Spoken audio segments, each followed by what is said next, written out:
Hello, all. Welcome to yet another episode of The Leader's Voice. I am Deepa Mahesh, a leadership facilitator and a leadership coach. And in my 2 decades of experience as a professional, I worked and met several leaders, me being one of them.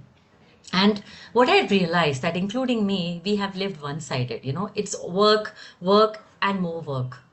Until one day I realized that it is so important to really focus on knowing myself and self-mastery. And when I started embarking on this journey, I realized that success, achievement came very naturally. And that's my mission. My mission is to hear the voice of several leaders who are still working in the industry, who are corporate professionals, who are at the helm of affairs in their leadership roles, and yet take out time and spend time in self leadership, reflection, contemplation, working on the 90% of below the iceberg, their thoughts, emotions, and unconscious behavior, so that they can be more and more powerful.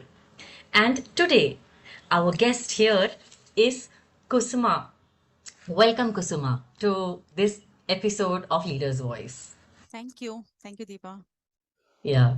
So, as I said, this episode and Leader's Voice aims to amplify the voice of leaders who live inner mastery for outer success.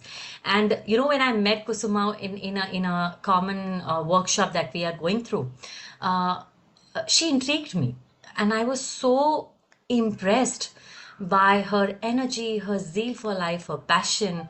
And later on, I came to know that she is a very senior professional in uh, a leading investment bank. And when I got to know this, it was a perfect match of inner mastery for outer success. And that's when I invited her. Thank you very much for Thank you so much. consenting to be here. Yeah. So now to share about Kusuma's profile. She defines herself as chota packet, bada dhamaka, which means a big blast in a small packet. Her motto is either I succeed or I learn. Amazing. So failures are also learning opportunities. Wonderful, Kusuma. Being able to start every day afresh, to learn continuously with deep acceptance and appreciation that change is the only constant is an accomplishment, she says. She was the first girl to pursue engineering and higher education in her family, community, and her village. Her master's degree in software systems is from BITS Pilani. She started her career with L&T Infotech and thereafter with Cisco Systems, where she worked on multiple projects for a long period of 13 years.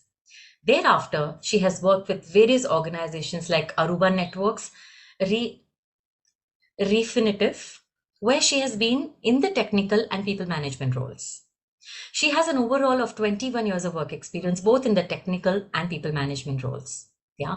And in her different initiatives, she manages anywhere between 18 to 800 people. Wow, wonderful, wonderful. So, as I said, my interaction began with her when we were on this self development course. And her story really inspired me to invite her for today's session. I hope that many leaders, senior and aspiring leaders, take this opportunity to listen to her thoughts on how she balances life and her priorities, work and home, how she walks the journey of self development and inner mastery, along with having a senior management position in her organization. And by the way, her hobbies: she loves painting, badminton, trekking, traveling, reading books, and calls herself a continuous learner. So, welcome to this show once again. Thank you, Deepa, for such an elaborate introduction. It was nice to hear myself. Yeah, yeah. It's like if you don't enjoy your introduction, who else will? Yeah, so true. It starts with Yeah, ourselves. They say charity starts at home. absolutely. Every time, everything starts at home. Help thyself. Yes. Lovely, lovely. So you know the mission and the intention of this show. Inner mastery leads to outer success. So when did your journey begin? Where you started realizing that this inner work is important, focusing on inward is important because you have 21 plus years of experience. You could have also been like so many of us, just doing work, Coming back at home tired, again pick up work, but you do several other things. What was your igniting moment? Okay, there I should say probably, life is such a big span of time and so many minutes and moments in that. There are many such moments, but I think when I have to think back and the initial days when I started I should say from the time I was born till I started working, I just kept working with the excitement that I have to be independent and I'm a woman and I should Mm, earn. I should be a man was my goal, I should say, probably when I started off, because we're only three daughters and it was always ingrained that we didn't have a brother and, no man in the house or son in the house. So I actually grew up to always be the son, the eldest son in the house and do things. Um, I enjoyed it all along. I think till the point and moment when I realized life doesn't go so easy and it goes down and low. So mm, there was one of the moments that I remember I got laid off, and similar time I went through a separation. So I lost relationship, I lost sure. financial support, and definitely divorcing is not a nice thing that is known in our country. Yeah. Social stigma, so I lost the society, the face to walk in society keeping my face raised. I was embarrassed to tell anybody, thinking I Mm, was the cause of it. And at the same time when layoff happens, it's like everything came to a standstill for me. mm, And when I had to think back, I really don't want that to happen again, is what I felt at a point of time. But at sometimes I feel thank God that happened to me, mhm. because of which I went inward. Otherwise, I was just enjoying. I was a Very pampered child. My father took nice care and we were having very luxurious true. life. So I never felt the need to go inward. I was just Mm, happy with what was going on. But yeah. when things go a little bit down, you can bump up. But when Yeah. it goes to rock bottom, Yeah. that's when I started getting those, existential questions. Why Yeah. I'm existing? What am I behind? Where am I running? What am I going to get? Yes. Earning, doing this daily. Where am Yes. I headed? So I think Yes. that's when I went, met a psychiatrist, which was by itself a social stigma, thinking Yes. that, I should go early morning, 7 o'clock, when nobody in my office sees me entering this, psychiatrist office and the Yes. employee facility that was given, EAP. Mm, But I think the first step is always the most difficult one, and post which I think now I'm comfortable, I yeah. should say, or Yeah. say I would advise people that when you're in a doubt, instead of going to the well wishers or the friends, I think when you have an issue with health, we go to doctor. When Yeah. we have an issue with internet, we go to the internet provider. Yeah. Same way, if you have some problem with with your own mind, questioning and Yeah. challenges, there are experts in the industry in various Yes. healing domains. Those are the Yes. people that you go and ask to get the right guidance. Otherwise, you Yes. keep getting guidances which may be right wrong. It's going to be a trial and error that will definitely have an impact, either positive or a slower impact on your progress of going inward. So I think that's the moment where I actually started my journey. Lovely, lovely, lovely. What a beautiful thought that you have shared, that, my favorite metaphor has always been the iceberg. 10% above, 90% below. And what's below the iceberg, if you look at the human mind, it's our thoughts, our emotions, our instincts, our intentions. It is a bundle of good, bad, ugly, everything. It has got our shadows, it's got all the material there. And sometimes it gets very difficult for us to deal with it. And that's what you're saying, that when it's difficult, why struggle with it? Just reach out for help. There are psychologists, there are coaches, and so many of them can really help, mirror what's happening. Beautiful, beautiful. Now, when you did this, now you handle such a large team. I'm sure you're in a position to even guide or inspire and talk about this. So, where do you see this? You starting on your inner journey has helped either in this organization or previous organization, wherever. How has it helped your team and managing your team? I think, managing team, and when we say leader or leadership, I think it starts first with self leadership, Yeah, knowing how to manage myself, my own emotions, my own situations that I'm scared to handle, and how I deal with it. yeah, Once I get comfortable to an extent in that particular situation which I was not comfortable earlier and now I am able to handle, that's the time when I can help somebody else walk and I can hold their hand and walk with them. yeah, So I have been grateful that I got some really amazing mentors. One of them is my husband Sumitji, who is like awesome, along with it, my managers and my senior leaderships. When I faced a situation in the office, and not everything is rosy and good. Mm. You do come across situations which you have never faced, and when you face it, because of your upbringing or experiences that you have got, they become difficult to handle. So like for example, I have been grown up in a environment where they say women should not get angry. It is not a good thing for girls to get angry or speak in loud voice, and things that way. Something is happening, it's okay to learn to adjust. Adjust is a Of word course, of course. that I heard so often. And when in office I used to face, I used to keep adjusting.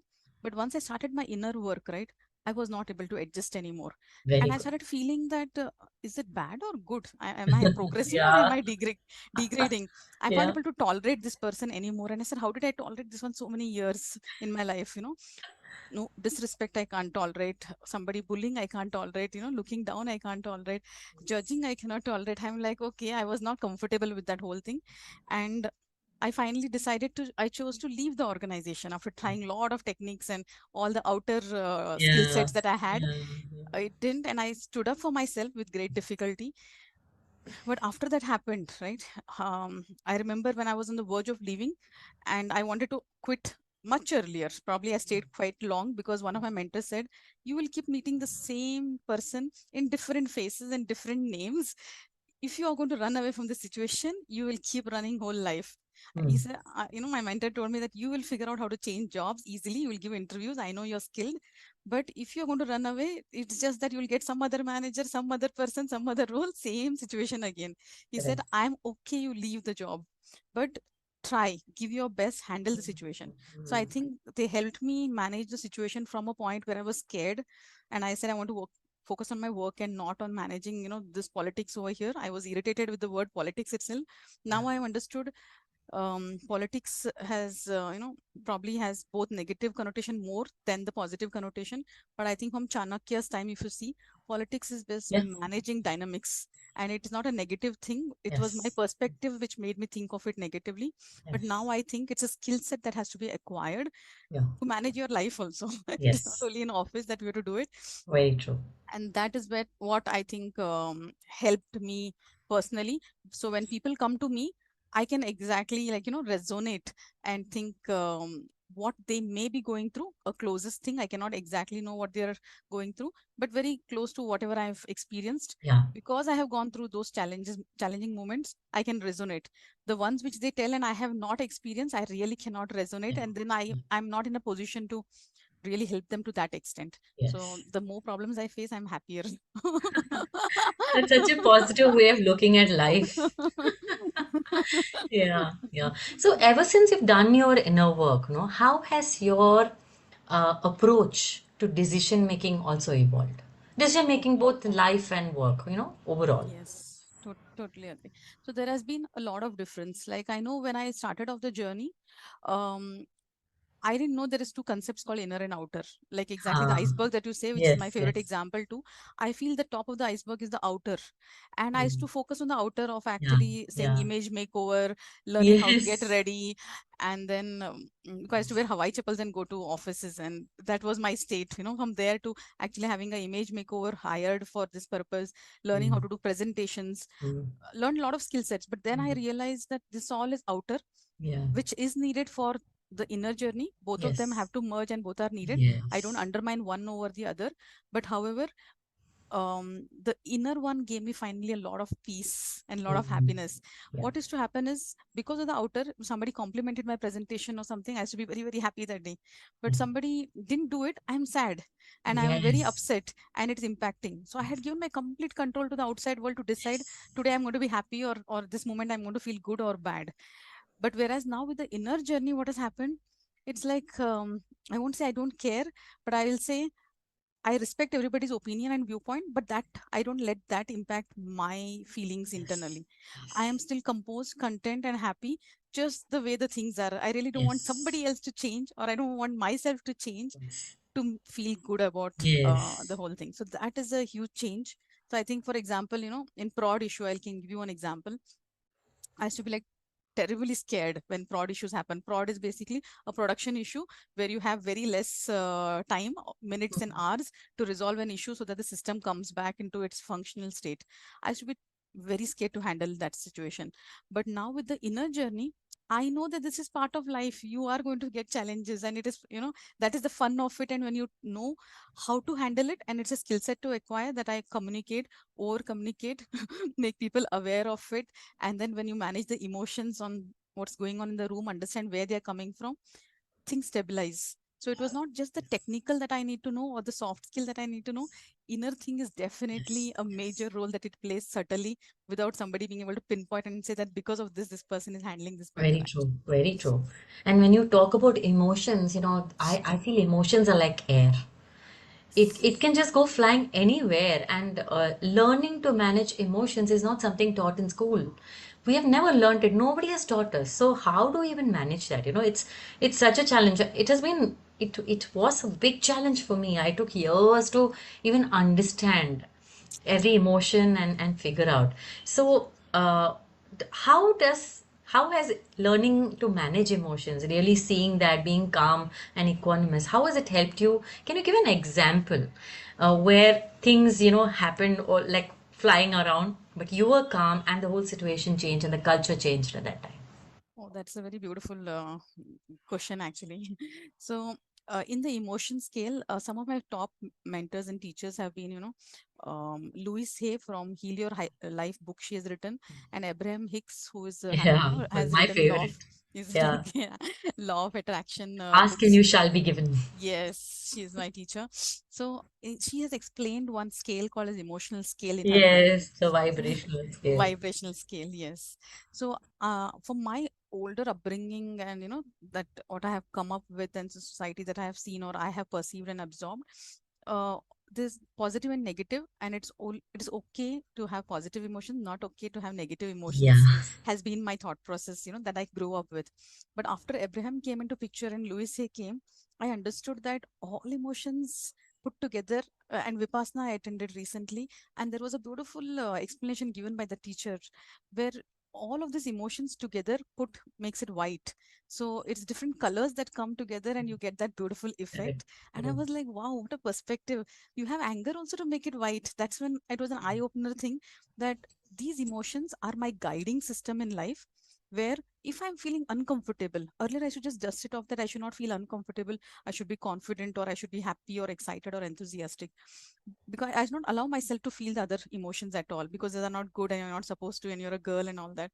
But now when I feel it, I just pause and think, what's making me uncomfortable? It could be at times that I don't know, but just there's somebody standing next to me, and there's an energy that I feel that, okay, there's something uncomfortable. Sometimes in minutes, I get to know why that happened, sometimes in Yes. months or years, but I know Yes. that I should not dust off my emotions. Yes. It is Yes. either some pattern in my Beautiful. past, or is it Yes. something actually a person is thinking. Yes. And they say, Yes. Blair Singer, one of Yes. my teachers, says people can smell people. It's Yes. not about you saying hi, hello, excited way. It is, even if you tell that same sentence, it's not the words or your only action in the body language. All of this can be learned, but you cannot do anything with your energy. Energy to energy you feel. And it's not only few of us who do the inner journey actually feel it, all of us feel it. All of us are empowered, we are all equal in that. It is just a matter of being aware, and the more you get aware, you get to know that you have the power within you, actually. And Yeah, that is the correct. beauty of inner journey. Very, very true. So when you speak all of this, do your colleagues tell you, what are you talking? Which land are you? Let's be practical. Are you told this? I think initial days people used to tell it, and then Louis, a teacher, told this. Okay, after which I felt her advice very resonating with me. She said, "Don't go and share this with everybody." Ah, Okay, because people will say like this, and you are in your journey of figuring out, yes, and you will yes, get demotivated and have these doubts once again. And then yes, once you lose that momentum of going into your inner journey, and you come back to having a doubt, you actually going backwards and then yes, coming front. yes, So she said, just discuss it with those people who can understand, who understand. resonate with you, Yes, and it works. And probably even better, not to discuss with anybody. Let yes, your own example of living life make yes, people curious, and let them yes, come and yes, ask you. That's when people are ready, and who asks you, yes. you can share. So with that, I now don't generally get this question. I have more of Lovely, people lovely, curious to know, what are you doing, tell me. And I lovely. took a couple of sessions in my office on meditation Okay, and all okay, of you these have. things. Yeah, and Yeah, people have manifested a lot of things. So when I walk on the corridor, people stop and tell, you know what, we did that vision board. I got a house. I never thought of it. It's going to happen so soon. In months, it happened. A lot of things. So it's nice actually. So I have combined my work and all of these passion. practices. Yeah, Yeah. lovely. So, what's your typical day? Like, do you have a set routine of practices? Because I always believe that when you have a routine, it's like a fallback. If you fall in your work, you know that you can fall back to some practice, and that will keep you sane and equanimous. Do you have some practices?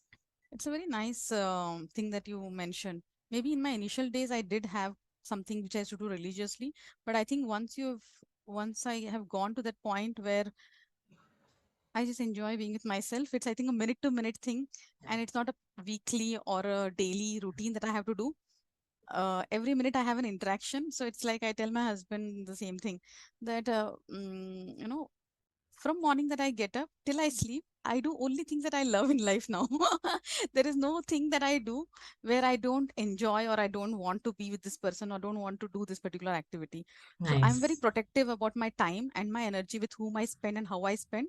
I don't feel like doing it. I just take a call and think back, okay, why am I not feeling it? What is the reason? If I see there are examples or reasoning logic which adds to it, which adds it up, I go by it. If it doesn't also, I follow my instinct now. Earlier I used to always doubt my instinct. So yeah, I would like, definitely tell, it is a guiding system. And yes, so that way, lovely. yeah, it's nothing like I do on a weekly or a Okay, daily basis. It's okay, a minute to minute that I practice it in my whole interaction with somebody, whoever lovely, I come across, that which will lovely. benefit them. Yeah. So it's your life is rhythmic. It's like a beautiful dance. That's what you're saying. Yes. Yeah. Yeah, yeah, Totally lovely, agree. lovely. So, there is this principle that exists, which says that potential minus interference is equal to performance. So, I hear a lot of people saying that I have so much potential. Why am I not able to convert it into performance? Hmm. And when I bring this formula, it's actually what stops you is the interferences. Hmm. Now, people who live in the outer say interferences are organizational politics, or I don't have a nice space, I don't have a great house, and this and that, which are external. But for those who understand that the 90%, which is our thoughts, our emotions, our helplessness, and all of that, this could be a major interference. And when that's not managed, like you talked about energy, our energy leaks, and that energy leaking, it's the same energy needed that can be used for converting into performance, which is not available. What you're doing, Kusuma, is you're able to understand, plug the leak minute to minute, because you're having a conversation every minute with it. Yeah. Yeah, and you're making choices and Yeah. everything is in your control. But True. normally leaders do not live like that. When I facilitate workshops, I go to consulting organizations and they tell me all the they're actually arguing for their limitation. They're saying why this is not possible when actually I can see it as a possibility. Hmm. But I cannot do it for them. They have to do it.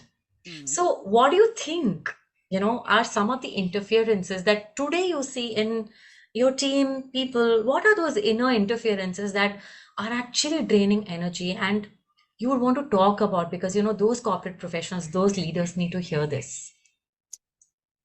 Um, I think what I would say, maybe when I say leader, as I said, self leadership is where it starts. I think probably each one of us, irrespective of you having a role, like how Robin Sharma says, leadership, the title, a leader without a title. Right. So I think we don't need a role or a title, somebody calling you as a leader.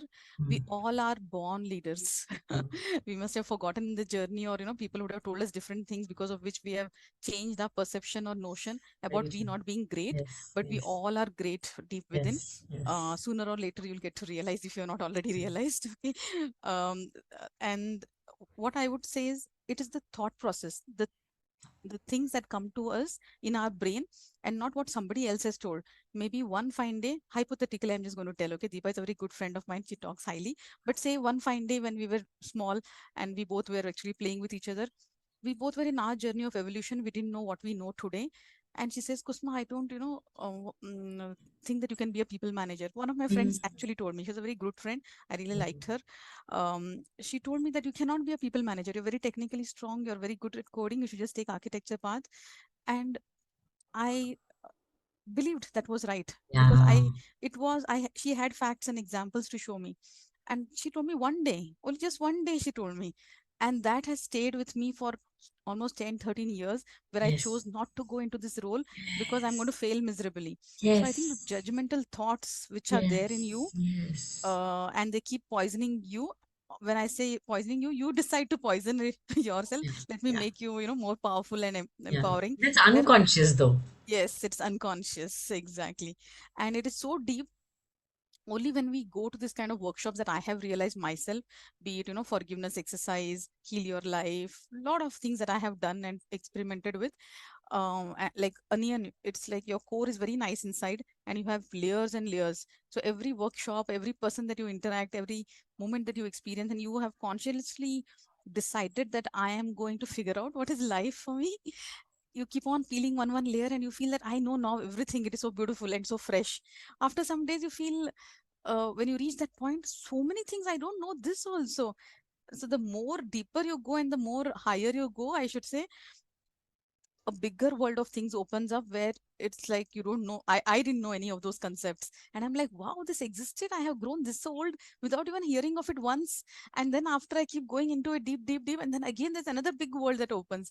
And so I have come to a conclusion that learning is vast, it is never ending, and it's like universe expanding.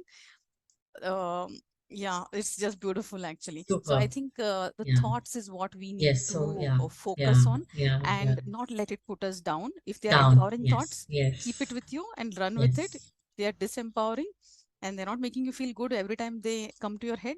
Yeah. It's just a Yeah. thought and it can be Yeah. changed. Yeah. Absolutely. Louis One of says. the one of the research I read was in a day we have 60,000 thoughts.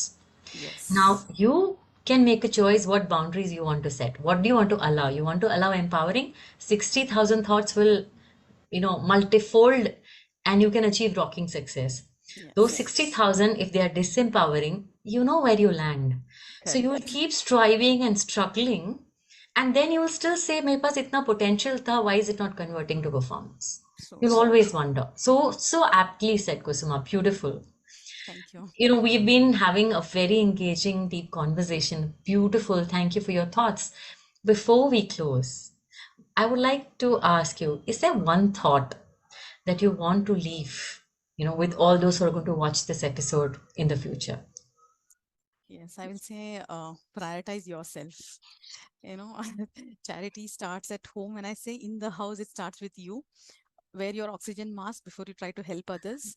I know we all want to impact the world and make a change, but you being a living, walking example, and each of us just takes care of ourselves, the world will automatically become a nice place to live. So focus on yourself. How much ever people say that you're selfish, and selfish is another interesting concept that Louis says. When somebody tells that you're selfish, you're not thinking about others, you're thinking only about yourself. They mean to say that you don't think about you, but think about me. So the person is themselves being selfish when they're saying that. So there will be many things that will actually confuse and distract on the way.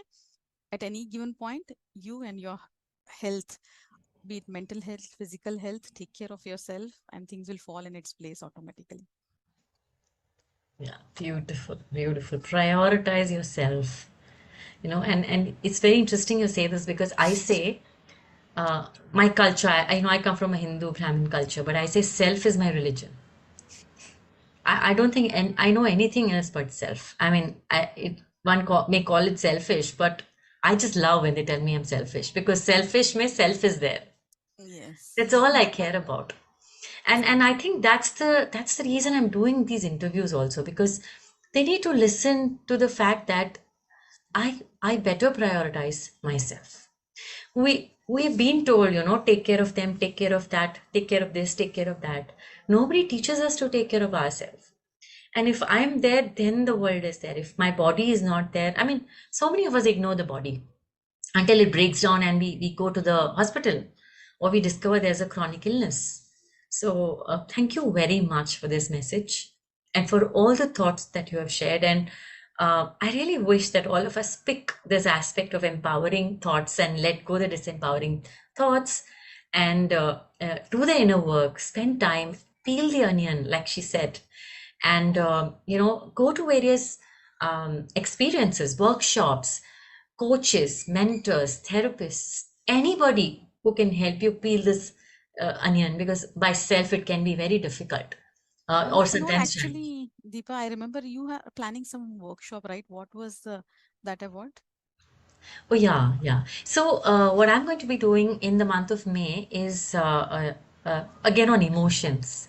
So, it's my favorite topic. Why? Because I have had a breakdown on emotions for my entire life. So, the way I look at it is it's a landscape. Emotions is like a landscape, and I'm going to bring the concept of the Navarasas, so nine emotions, and help people really look at each emotions in its depth and look at what that emotion, and every emotion has a message. So decode the emotion. Also, every emotion has got its life from the past. Look at what is coming from the past, heal that, move forward, and use all these emotions to your power. So that's going to happen in on the 25th to 27th of May.